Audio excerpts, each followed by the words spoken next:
Siyanibingelela nonke balaleli nani babukeli egameni lika Jesu Kristu oyinkosi nomsindisi. Siyanxusa kuzo zonke izindawo enilalele kuzo njengokuba kunxusa ubaba wethu osemazulwini egameni lika Jesu Kristu oyinkosi nomsindisi. Ukuba nithathe amabhayibheli enu kulesikhathi samanje nilalele ivangeli lombuso wezulu lapho sishumayela khona ukuthethelelwa kwezono nokuphenduka egameni lika Jesu Kristu. Kulabo abalalele abafisa ukubhabhadiswa egameni lika Jesu Kristu, nalabo abanemibuzo mayelana neBhayibheli, nalabo abanobufakazi uJesu Kristu oyinkosi nomsindisi esekunikezile ubufakazi ukuba ubuthule kuzo zonke izindlebe ezimisele ukuza eqinisweni nasekugcweleni ngobufakazi bakho. Ukuba nixhumane nathi kule mininingwane esoyishiya njengamanje. Ngizoqala nge-email address ethi izwilenkosi.ujesukristu@gmail.com, izwilenkosi.ujesukristu@gmail.com, noma i-cellphone number noma i-WhatsApp number ethi 066 566 9245, 066 566 9245. Izintumayelo ziyatholakala zonke ku-YouTube lapho ongahlala khona phansi uphethe iBhayibheli lakho ulalelisise uhlolisise imibhalo nathi. Ku-YouTube uzosearcha uthi izwi lenkosi uJesu Kristu, izwi lenkosi uJesu Kristu. Ungakhohlwa nokusharisha ilink nabo bonke abantu obaziyo, ikakhulukazi labo ohlanganyela nabo ngaso sonke isikhathi lapho nihlanganyele nifakazelana ezimfundisweni zenu ukuthi uNkulunkulu udale izulu nomhlaba nokuthi uJesu Kristu uyinkosi nomsindisi, kuze wonke umuntu omaziyo ahlolisise imfundiso ngokwemibhalo engcwele. So ku-YouTube sharisha ilink nabo bonke abantu obaziyo, izwi lenkosi uJesu Kristu, izwi lenkosi uJesu Kristu. Ake sigobise amakhanda, sivala amehlo, sibonge ubaba wethu osezulwini osiphile isikhathi namanje ukuba sikwazi ukuhlangana ngezwi lakhe elingcwele eliyilona isinkwa semihla ngemihla. Ake sigobise amakhanda sikhuleke.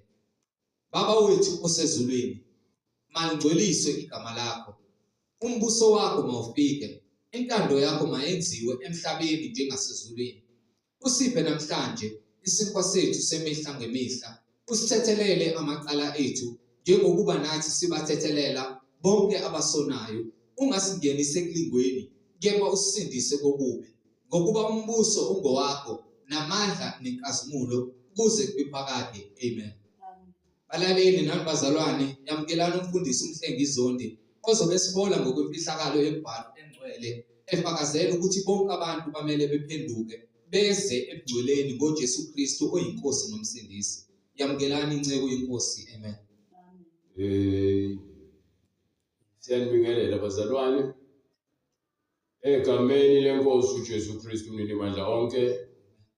Silokhu sithulebona ubufakazi ngayo imibhalo ukuthi yinye inkosi, yinye inkolo, munye ubhaphathiso egameni lika Jesu Kristu umninimandla onke.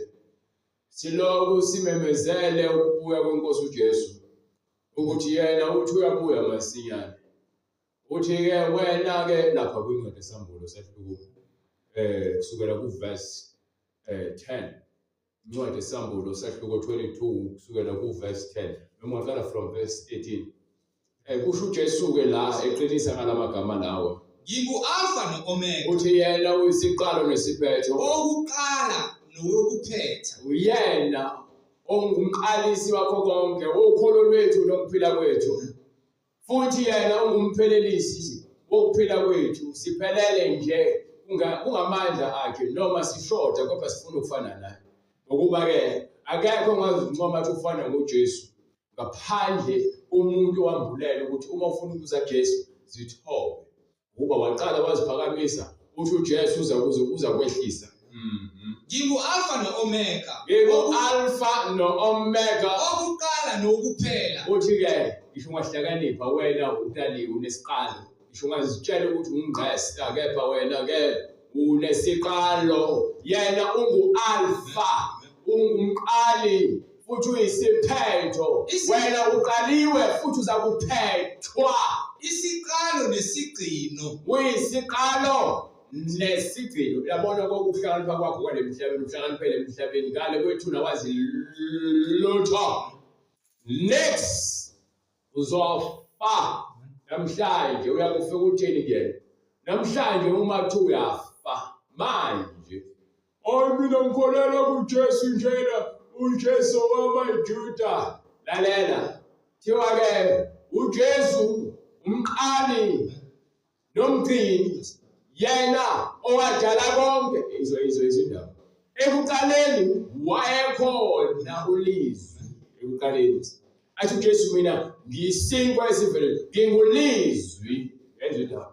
So manje uma ukuthi wena uthi hayi manje mina ngifuna uJesu wamaZulu, akekho wamaZulu. Khona uJesu wamaZulu, hayi abantu ekuthiwa amaZulu. Wadala izulu nomhlaba. Izwi incwadi yaGenesis ithi ekuqaleni uNkulunkulu wadala izulu nomhlaba. Umhlaba wawuyihlane. Bese emva kwalokho athi-ke ngokuba uyinhlabathi uzophila enhlabathini kusho uNkulunkulu. Akwenzeki ukuthi uma ufa uphila enhlabathini. Yini ongayigolozela pho? Ugolozelani? Yini oyigolozelani? Uyaphansi enhlabathini. Mina nginguJehova, akanaye umsizi, akanamlekeleli futhi akadingi isizo lamuntu. Akakho uNkulunkulu. So uma kukuthi wena uzibone ukuthi uphelele uthi yena wayekhona eqaleni futhi namanje usakhona, wafika emhlabeni wangena enyameni waphuma enyameni waphilela esithandweni sakhe sobukhosi, wahamba wayotaster ukufa, uyokwazi ukufa ukuthi kunjani, wanqoba ukufa, wanqoba uSathane ukuba simele ukunqoba uSathane. Lo Sathane obuse enhlizweni yakho okwenza uzibone ulungile noma uhlakaniphile. Hayi nje mina angifunde inkolo yakho ngoba iyasijaja. Awujajwa yimina. Wena utshelwa iBhayibheli ukuthi uNkulunkulu akazifuni izoni. So uma ufuna ukuza kuJesu uthi siyahlukana nesono, yeka nje ukuba yisoni. Ngakho konke okusemandleni akho ulwele ukuba umuntu olungele umbuso kaNkulunkulu usale emhlabeni. Ukhona uzokwazi ukuthi-ke intando yakho mayenziwe emhlabeni njengasezulwini, ngokuba awunakuyenza ezulwini intando kaNkulunkulu ikhule emhlabeni. Lezi ndaba uthi mina-ke ngingumqali nomgcini, ngingumgcini.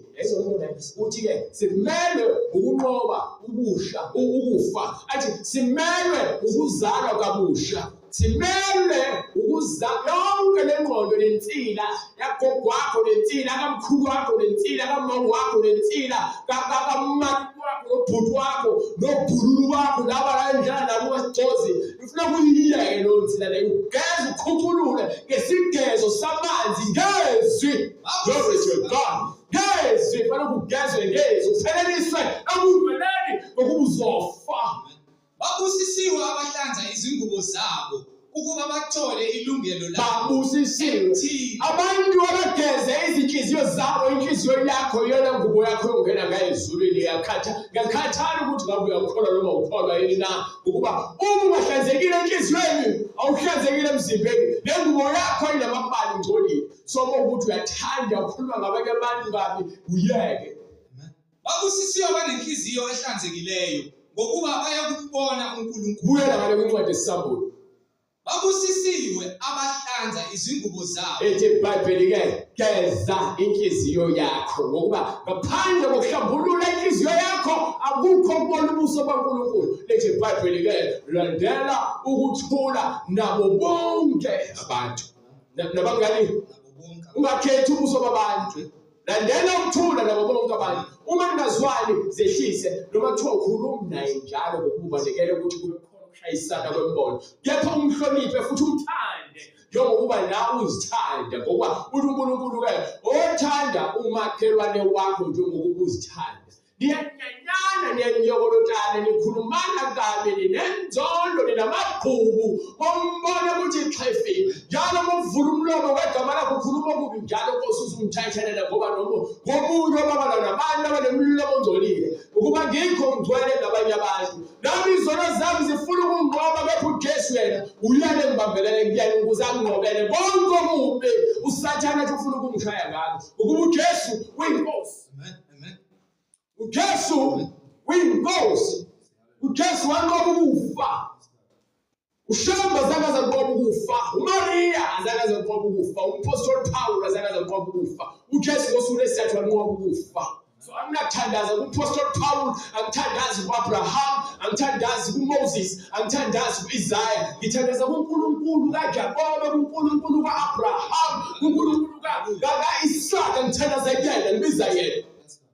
Angibizi uNkulunkulu umuntu, ngibiza uNkulunkulu wasemazulwini. Angibe ngibiza uNkulunkulu ngithi uNkulunkulu Moses inceku cela ungikhulumele ngikhuluma noNkulunkulu ngqo ukuba sinompriest omkhulu manje onguJesu owenza sibe nendlela yokuthi size ngqo kuNkulunkulu kungafunakala isilwane sohlatshwa kufunakala nje mina ngizokhuluma ngoba uJesu uyena obeyiwundlu lokuhlatshwa ukuze kuthethelwe amacala ethu ngokuba izilwane zanele ukuthi thina ke singagezwa onembeza bethu azanele nhlobo sibhekile kudingakala unembeza ohlambulukileyo, kudingakala inhliziyo emsulwa, inhliziyo enothando ukuthi ufuna uthando uqhiqhiwe wenze lezi zinto inhliziyo yakho ethi-ke ungazenzi ukuba ilikhulu inhliziyo yakho. Lo muntu lothi awumkhulumisi njengamanje fanele uye kuyena uyomcela into ethele uhlambuluke. Lo muntu odlinza ngaye kabi ufanele ukuya kuyena ufike futhi uhlambuluke nakuyena umtshela ukuthi inhliziyo yami ayinakuthula, so ngiyacela ungithethelele. Ukuba yini isitha somuntu inhliziyo yakhe. Inhliziyo yami ingumkhohlisi. Ubani ongayazi? Mina Jehova, usho njalo uJesu. Uthi uJesu ke mina Jehova. Lokho bethi ungumqalo umphelelisi uthi ayikho into angayazi umuntu. Aphinde athi-ke lapha kwincwadi yamaHebheru isahluko 4 kusukela kuverse 12. Umntana kusukela kuverse 10. Ngifuna nje bese fika kuverse 12 seyicacise. Incwadi kumaHebheru isahluko sesine verse 10 ngokuba ongenile ekuphumuleni kwakhe. Ongene kuphi? Ekuphumuleni kwakhe. Uma sowungene ekuphumuleni kwakhe, yena uphuma emisebenzini yakhe njengoNkulunkulu uthi uNkulunkulu wasebenza umsebenzi insuku eziwu-6 days, insuku eziyisithupha wasebenza, wayesephumula uNkulunkulu, wahlala wangcwelisa futhi nalolu suku aphumule ngalo. Uthi nawe phuma kule misebenzi yakho yesono, yeke ukufebe phela, yeke ukujola phela, yeke uqamba amanga, usukhatha abantu, yeke ukuhleba, yeke udaka utshwala, shiya ugwayi, yeke imithi lezitaputaphu yokuthakatha, shiya isiphandla, shiya. Yizo lento leyo. So ukholwa kuNkulunkulu ngomoya nangeqiniso. So wenza izinto ngomoya nangeqiniso. So uthandaza uNkulunkulu ngomoya nangeqiniso. Shiya phela umfazi womuntu. Hayibo kahle bo. Shiya. Shiya isibhamu. Shiya ubulala, shiya umkabi. Shiya ukuba ke iscammer. Shiya. Yeke ukhipha izisu uyeke ukufeba. Phuma emjolweni. Phuma kule nto lezokufakela. Phuma jabaleni, yeke abanye abafana oyindoda. Thola unkosikazi wandisa abantu ezweni. Ezo nto leyo. Phuma kulamazinyo egolide lawo. Phuma kwezinto ezipediwe. Lolo nje kwaphuma. Woza kuJesu. Lebizo ubezewa lolo nje kodwa yabizwa. Ngakho-ke masikhuthalele Manje ke nayi indaba leyikhona. Masikhuthalele ukuza kuphi? kungena kulokho kuphumula. Ukuphumula asikhathalele umzimba wakho ukhathele ukugqilaza ke ubunga. Umzimba wakho ukhathele ukuba isigqila somfele. Umzimba wakho ukhathele ukuba isigqila somthetho wasemhlabeni okhatha noNkulunkulu. Yeke upende umlomo, ungaphendi umlomo. uNkulunkulu udale kwamuhle ukamazinyo akho mahle kanjani. Ufuna nhloko kodwa ufake uthayele izinto ezithathele emhlabeni. Usenza isilimo, usathela ukwenza isilimo, akufake isizimpophe zokufakele ngathi umphebe, aphinde azokufakisa amashiya fake amashiya wafakela wona wakho. uNkulunkulu udale amashiya akho. Nalobuso bakho nje, ney'nduna zakho nalamasipotho lakho, umuntu unjalo. Asikho isidingo sokuthi ufake udala ebusweni engathi imoto ephendwayo esuke kade ishayisile. Imoto eshayisile bese ihamba yokhanda yoqondiswa lapha ufaka udaka-ke manje uzo noma usoyishaya. Imoto enodaka ikhala kanje. Imoto engenalo udaka.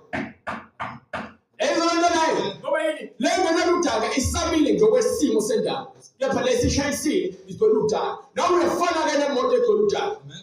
Ngakho-ke Ngoba uzenza buhle ngeze. Zenza buhle ngeze. Ezo izithandwa zakho zifuna ukubulala. Ngakho-ke masikhuthalele Hayi into efuna uNkulunkulu. Ungangibheki mina. Ngithe yonke into engishilo lithi iBhayibheli lithi izwi likaNkulunkulu. Angisho ukuthi manje mina ngiyacabanga ukuthi bazalwane kumele siyeke phela kwenza kanjena. Kusho iBhayibheli. Bongafuni into eBhayibheli nofuna uNkulunkulu ungaloku ukubuka mina kabi mina ayikwenzele lutho. Nami ngilungilwa impi efana neyakho. Lithi iBhayibheli ngakho-ke masikhuthalele ukungena kulokhu kuphumula. Masikhuthalele ukwenza ubungcwele. Uphumula inyama, uphumuza inyama. Onginike incwadi yase-Efesu siyobuyela le ncwadi ngokuqeda. Ithi-ke izwi leli esifunayo. Yabona wasithi izwi incwadi yase-Efesu sahluko 5 noma sukela kusahluko 4 sukela ku-verse 26. Uqale lapho bese ufuna ku-verse 1 kusahluko 5. Ngakho lahlani amanga. Lahlanini? Lahlani amanga. Akusho iBhayibheli. Waphosa uqamba amanga. Lahlabelana amanga. Manga kuthiwa siwalahle. Yilona nawakhuluma iqiniso. Nomakhelwane wakho. Yilona nokushizo ubhale phansi eBhayibhelini. Ngiyakuphetha umzalwane. Usabhiza uqambela abazalwane amanga. Uthi umfundisi ovela kuNkulunkulu usabhiza uqambela abantu amanga udweba izithombe wenza iziphambano uthi abantu abaguqe kuzona. iBhayibheli ithi-ke ngakho-ke lahla amanga. Yilona lobo. Nikhulume iqiniso yilona lowo nomakhelwane wakho. Verse 10-14. Lokhu singamalungu. Ngokuba uma sithi siyathandana, lemhlabeni abantu bakuthanda uma ubakhaphela uhamba nabo emangeni abo. Wamphendukela umuntu oqala umtshela iqiniso. Wesitha sakhe. Siyaqala iminyanya ngoba yini akasakwazi ukukhululeka ngokukhohlakala kwakhe ngokuba manje wena umthatha mfowethu, wethu, wena uyilunga. Wakithi wena akufanele wenze kanje. So kumele asafuna ukuthi wena obeseduze kwakhe ufuna ukuqhubeka nalokukhohlakala kwakhe uyakugudluza. Akudingeka akucaphele noma aphumele ngala hambe ukuze ukukhohlakala kwakhe ngokuba yini lento yokukhohlakala ivele ke akafuni ukuyivuma ukuthi-ke kuyisikhohlakala ukuze uNkulunkulu ezokulungisa. Ukuze bonakala ukuthi uJesu ulungile bekufanele wena uvumile ukuthi wena usikhohlakala. Ukuba nikhumule umuntu omdala. Lahla umuntu wesono. Ongowenkambo yokuqala. Inkambo le ebesihamba ngayo sisitetebuka. Siziphafuzela okwani. Sizishukela insana. Sizihambela sizibhengela. Sasihamba ama-club. Siziphuzela utshwala, siyizidakwa ngenkani, sigcwele efebeni. Lapho uJesu wathi mlahle lo muntu. Angizange ngithi manje Jesu ngiyacabanga mangilahle lo muntu ngizoba ngedwa ngeke. uJesu mkhulu uJesu. Monayo uJesu nakho konke. Ngokuba ngisho ukudla lokudlayo. Uma ukuthi avuma ukuthi uJesu ube nalo, kepha wena unayo uJesu nawe ngokuthembeka kwakho. uJesu ngeke azakulahle. Akasho ukuthi-ke wena unawe ngoba nakunemali eningi. Akakaze akuthembise futhi ukuthi unawe ngoba nakunezimpahla zokuswela eziningi. Akakaze akuthembise ngokuthi wena uzoba nezimoto eziningi. Akakuthembisanga futhi ukuthi uzoba nemibuzo omkhulu. Uthi losozinyo ziyakunezezela. Kepha wena into yokuqala kumele wenze funa umbuso kaNkulunkulu. Yini? Funa. Into yokuqala engabe uyayenza ngoba uqala kwakho ukuhlakanipha umesaba uJehova. Ngisho wahlakanipha esikhona umphathe ngo-distinction kubo u-A-moto. Kepha ungamazi uJehova esihogweni no-A bakho lapho. Uhamba nabo esihogweni nabo-A bakho abaningi. Eyizindaba uthini umbhalo?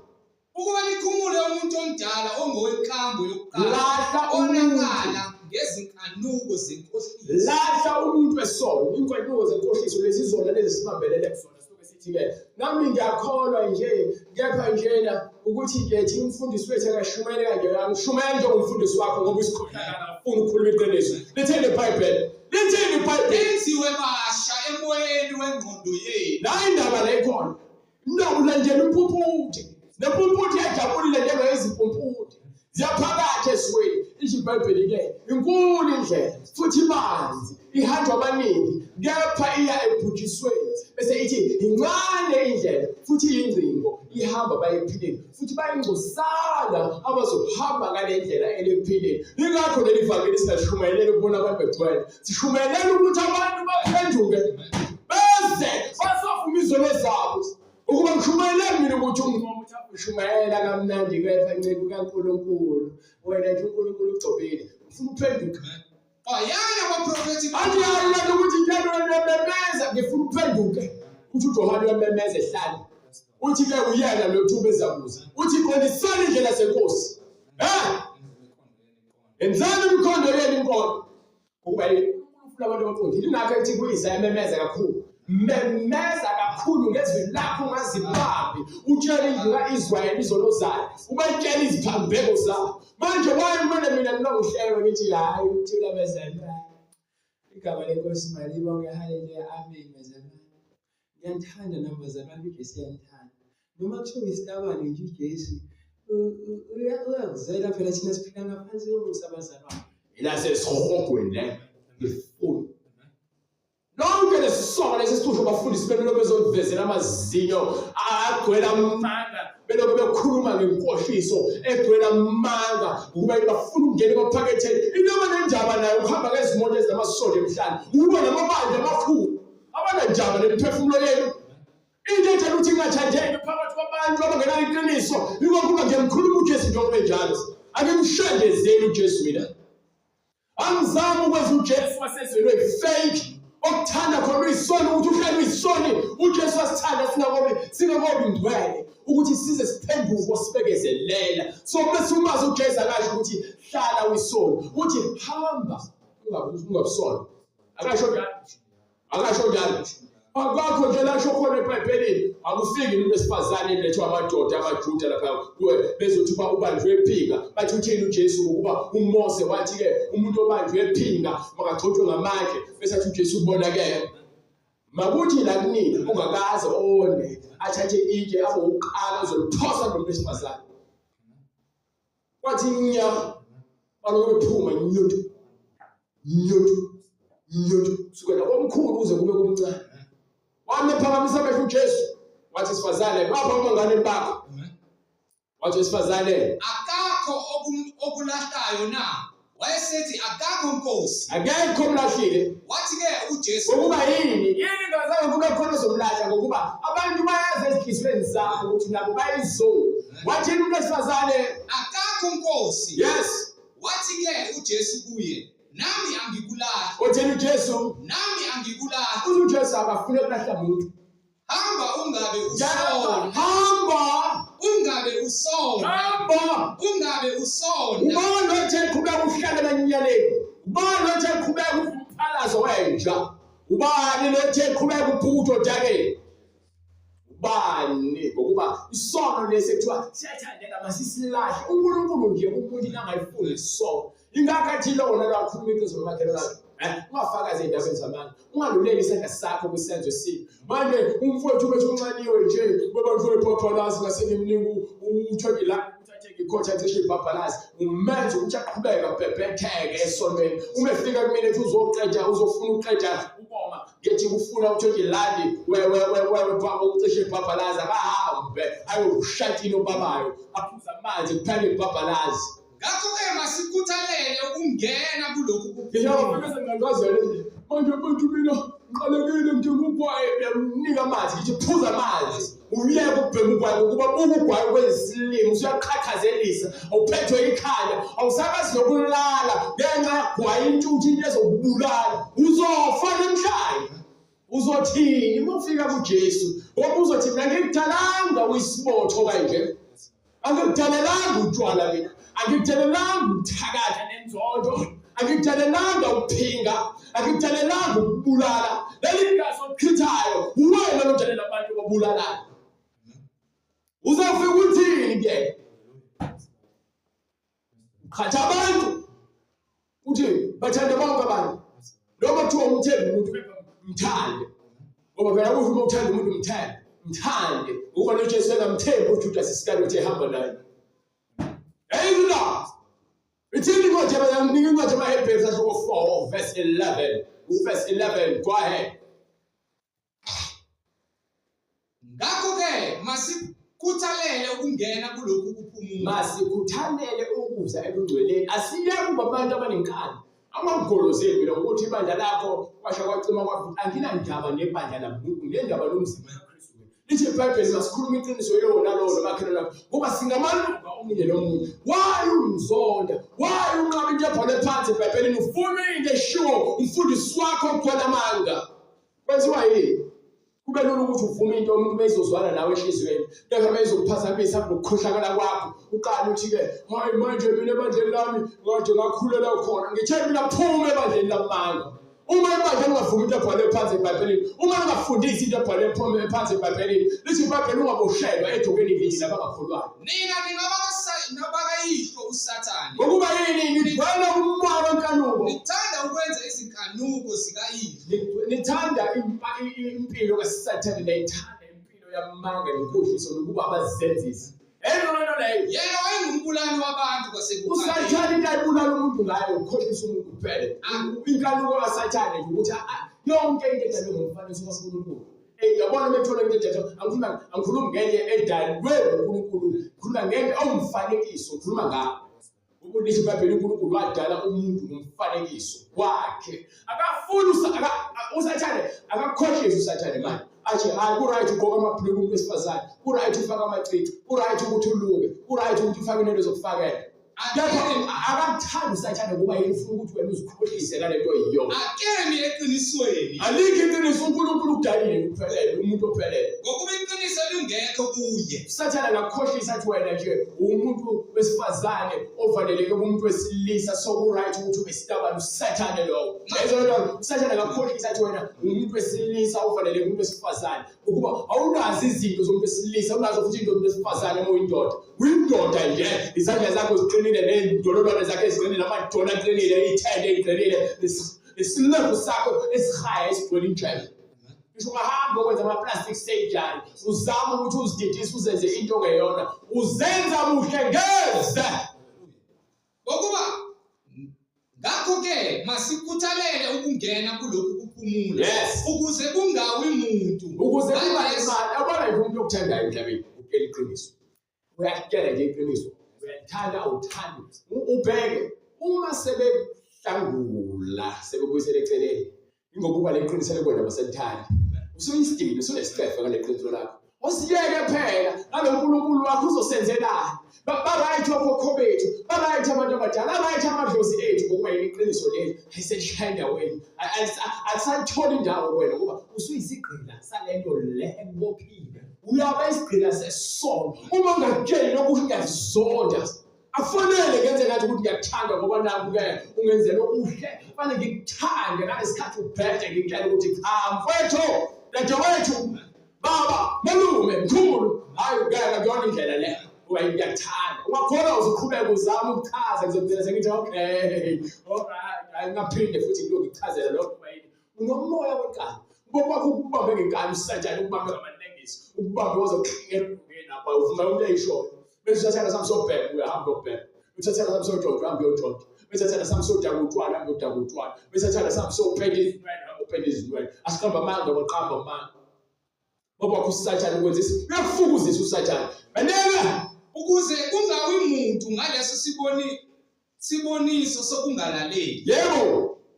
Ngokuba izwi likaNkulunkulu, ngokuba lento esishumayelayo izwi likaNkulunkulu liphilile. Ingakho lijila lenhliziyo yakho igaya izibozi manje isona nje umgodi wokuqala. Ngoba bekwayizo lentshumayela ukwazi ukuthi uphinde ungayizwa. Ilokhu ihlupha njalo unebeza wakho. Njalo uma uthenze okubi abuye namazwi. Ngoba yini? Izwi likaNkulunkulu lephelele, linamandla, libukhali kunezinkemba zonke. Izwi likaNkulunkulu libukhali. Izwi likaNkulunkulu libukhali kunezinkemba zonke. Ungathatha izinkemba uzibeke la eziloliwe enhlakothi zombili, kepha izwi likaNkulunkulu libukhali kunenkemba ezisika enhlakothi zombili. Lihlaba kuze kwahlukaniswe. Lithi lihlaba alihlabi nje enyameni. Lihlaba ledlule kwenhliziyo yakho la ufihla khona konke ukungcola kwakho ngokuba enhliziyweni kugcwele ukuphinga, ubufebe, ubusela, ubufebe, ukubulala, amanga nenkohliso, ukuthakatha, inzondo, yonke ligcwele kuphi enhliziyweni yakho. Ubona ngoba sekukhuluma uwazi wagulumisa.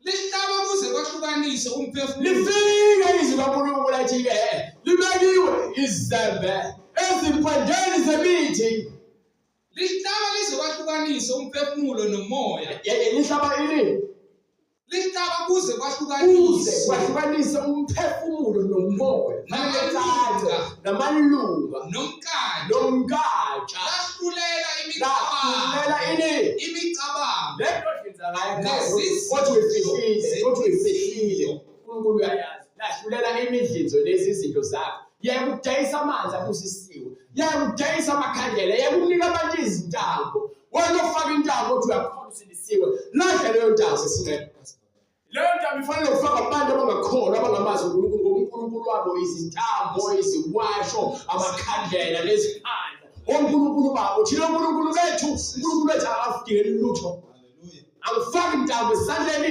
angifaki intambo esinqeni ingane yami ayizalo ayifaki mathambo emqaleni anginasithithi ingane yami izokhula ngomoya engcwele ezo ndaba futhi akukho nto edaliweyo engabonakali phambi kwakhe so njengoba nami ngidaliwe nje ayikho into engayifihla kuNkulunkulu akukho nokonke okudaliweyo ukuthi ngiyabala ngimemeze ngishumayela kusho ukuthi mina uNkulunkulu usengibona ngiyingcolo cha lamazwi lawo lithi libukhali kunenkemba ebukhali inhlangothi zonke libukhali ngaphezulu lihlola imidlinzo nami liyangihlola ngoba ngishumayela uyakwenza into yakho eNkulunkulu kuyazama ukuphuma usheshe ukusho njalo uthi ngiyazi lejisekela yazi ukuthi uyangithanda yazi ukuthi ushumayela ngami kuyaphakela ukhona engathokozile ngakho ke nawe ushisekela uphenduka ukuba ngiyeza masinyane yabona uNkulunkulu bezolonyaza bonke engibathandayo ngiyabasola bonke akasho ukuthi laba engibathandayo uthi bonke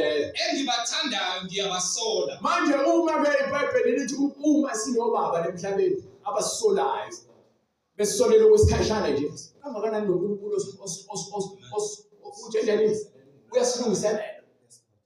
usilungiselela ingonaphakade la emhlabeni weshawa nje la ngemuva kepha kunoNkulunkulu othi ufuna ulungele ingonaphakade ngithi mina namhlanje uma ufika uthini phambi kwakhe ngakho shisekela ukuphenduka uyafika uthini phambi kwakhe bethi uyafa namhlanje yonke lenkalo nayo nalemphakamo nayo izophelela ethuneni uzofa ubone ethuneni umphefumulo wakhe uthatha usesihogweni ufike lapha ulinde solindele ukugwetshwa kuyechibeni lomlilo ngoba unenkalo emhlabeni uzibona uhlakaniphile lokuhlakanipha kwakho kwesikhashana uzofa futhi akukho nto ungena wesihogweni engabonakali phambi kwakhe ayikho into efihlakele kepha konke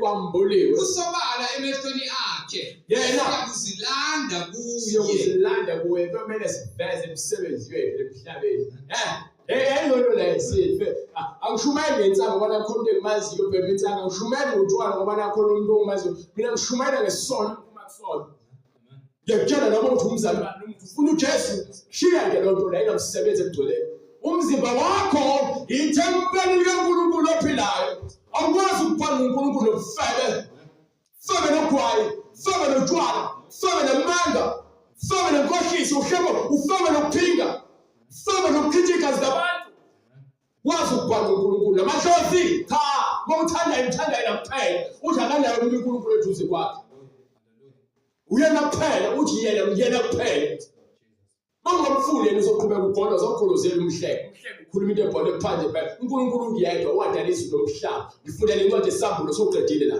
sokuvala ngayo nje incwadi yesambulo sahluko 22 yes babusisiwe abahlanza izingubo zabo ukuba bathole ilungelo labo kulento yathola uJesu wathola ilungelo lokuphila ngithi njengoba bathi uNkulunkulu lapha kwadamu uma ngase ngoba Adamu sefana nomunye wethu usiyakwazi ukwahlukanisa okubi nokuhle uma ngase njalo isandla sakhe athathe emthini okuphila aphile athathe emthini okuphila aphile uJesu uthi ke nangoke umuntu ofuna ukuthatha emthini okuphila angene ngesango yilobo ozothatha uJesu uthatha uJesu uthatha umhlenge awuthatha ibandla lami uthatha igama lebandla lami uthatha uJesu uyedwa bangene emzini ngamasango ngokuba ngaphandle kukhona izinto lithi iBhayibheli ngaphandle khona izinto abantu abangezwa abagcwele umoya wobunja nomhapho nomona nabathakathi bathakathi ngaphandle ezulwini abangeni lapha endaweni yokugcwele nezifebe ngaphandle ezulwini khona yini nezifebe yini inkinga kweBhayibheli litshela ukuthi ukufeba kungena ezulwini umuphi lo Jesu umfuna ngokufebe wena nababulali ugcwele yini nababulali ababulali bonina nababulali boyise nababulali bomakhelwane wabo babulali abangani babo namasala ntshontsha abantu bavalelwe ngaphandle ezulwini nabakhonza izithombe nabantu abaguqe ezithombeni nabantu ababiza izithombe lithi-ke bagcwele ngaphandle ezulwini abangeni kuNkulunkulu ubese athini emva kwalokho nabo bonke abathanda nabenza amanga nabo bonke abathanda uthanda ukubuka amanga TV bese uyawenza uyingxenye uyawahleka amanga uyayihleka inkohlisi uyahleka ukhohlakala ujabula ngokungasili njalo izinto ezingasili ave zibajabulisa abantu bese kuloko kuhlakaniphile kwenza abajabe ngoba kusuka kuveza indlinzo yabo nenhliziyo zabo ezimbe inhliziyo zenu zembe azimfuni uJesu kepha ziyathanda ukubhodlela likabhiyo ziyathanda ukuphuma ebusuku zeqe izingcingo ziyathanda ukuthi zifebe ziyathanda ukukhatha abantu inhliziyo zabantu shisakela uphenduke thina ubhalo mina Jesu ngithumile ingilosi yami ukufakaza kini lezi zinto emabandleni yes ngimpande nenzalo kaDavide inkanyezi yokusa ecwebezelayo ayiye sibamba la seqedile uJesu akaguquki futhi akasoze aphendukele umuntu ithini efanele siphenduke ithini isikhohlakala ithini izolo uthi namhlanje uma sikizwe izilakhe singazenzi zibe likhulu izinhliziyo zethu njengabanye abakwenza lokho babhubha nanto umhlaba lo uma singayenza intando yakhe siloke sizenze untaba olukhulu sizobhubha uzobhubha uphila phinde ubhubhe futhi ethuneni lalela uzobhubha ngakho ke lahla konke nalesisolo isithendela kangaka yonke into ezoqhatha noNkulunkulu iyeke usanethuba lokuthi uwenze kahle so shisekela uphenduke uthini uPetru phendukani uthi uPetru sebekuzwa konke bahlabeka ezinhliziyweni basebebuza kuPetru nakubanye abapostoli bathi bazalwane madoda abazalwane yini esiyakuyenza na wayesethi uPetru ubona phendukani yilona lo wabhabhadiswe egameni lika Jesu Kristu ukuthethelela kwezono khona niyakwamukeliswa ngoba lesithembiso lesi isisenu isiphiwo sikamoya oyingcwele ngoba lesithembiso lesi ngesenu nesabantwana benu esabo bonke abakude bonke inkosi uNkulunkulu wethu eyakubabiza wafakaza nangamanye amazwi nangabayala wathi sisindiseni kulesi sizukulwane esiphambeleyo ngesikhathi ngoba lesizukulwane esiphambele futhi siyabhubha akuqali kuyafika kulesizukulwane esiphila kusona akuqanuko kuyafika kulesizukulwane esiphila kusona akunhliziyo zimbi kulesizukulwane esiphila kusona siphila kwisizukulwane esingcolile esibhebhetheka esonweni isizukulwane sokucabana nokungcengeli nomkokoni isizukulwane sezidawa nezifebe isizukulwane sabathakathi nezangoma nabantu abathanda imilimo isizukulwane sabaprofeti nabafundisi bamanga isizukulwane sabantu abathanda ukubulala nokuchitha igazi isizukulwane esinenhliziyo ezimbi ezigcwele amagqubu siphila esizukulwane esinzima ngempela thina sikhuluma lezinto kuthiwa awona ulunge kakhulu nabengeke ngoba vele futhi ngoba usathane ngakho kungeke mawufuza usathane nje uphezulu ukubona ngathi wena fanele uwena kuphela ufanele wenza izinto ezimbi kubanye abantu wena ufanele ukwenza okuhle kodwa ngoba yini usebenzele bokho wakho usathane bokho wakho usathane amalengiso isakala uphenduka uzofa namhlanje ufike utheni ke yokubaleke laphi ukuba uthi uyaphezulu athi ngililane ngkhona uthi uyaphansi esigogweni athi ngikusakhona uthi uyaphansi kuthina athi ngilapho uthi uyaphela komhlaba athi ngilapho uthi uyaphansi kwakhe ngikhona uthi bonke kujalo uyena awunakubaleka glory to God abafuna ukuphenduka baza kusithinta kule mininingwane oyibonayo noma oyizwile uNkulunkulu emhluza kuyazi indlela yokuthi wena ungene emanzini ubhabhadise egameni lika Jesu Kristu njengokusho kwembhalo uma usufuna nje ukungena emanzini uvalwe phansi Izenzo 2:38 yona into esishumela uphenduka uthi ungene emanzini thatha isiphambano sakho ulandele uJesu insuku zonke zokuphila kwakho uma kunzima lwela ukulunga waye kulula ukuthi wenze kabi kepha bese kumele wenze kahle uqale kube nzima kube umqali ukwenza kahle yiko kuba wena usuvumile ukuba isoni ngenkani usuyisoni ngenkani yenza lento leyo uJesu Kristu inkosi siyathanda ngothando likaNkulunkulu uNkulunkulu namandla egameni lika Jesu Kristu siyabonga umusa wakho nothando lwakho uNkulunkulu osithandile kwaze kwaba manje siyacela uNkulunkulu singabe ngabantu abahlakaniphile befeni ethu kepha uNkulunkulu osithandileyo siqinise ukuba sifunde sanokutholakala uNkulunkulu namandla, sifunde nokwesaba uNkulunkulu ngokuba kuhlakanipha, ukuthi uNkulunkulu usabe ngemiyalelo yakho singaphumi kuyona, noma uNkulunkulu zifike izikhathi zezilingo nokuchezuka baba usibuyisele endleleni ngemiyalo yakhe ephilileyo nangamandla akho, ukuze silungele ukubona wena mesubuya Nkosi namandla. Sibonga konke osenzela kona egameni likaJesu Kristu manje naphakade. Amen. Amen.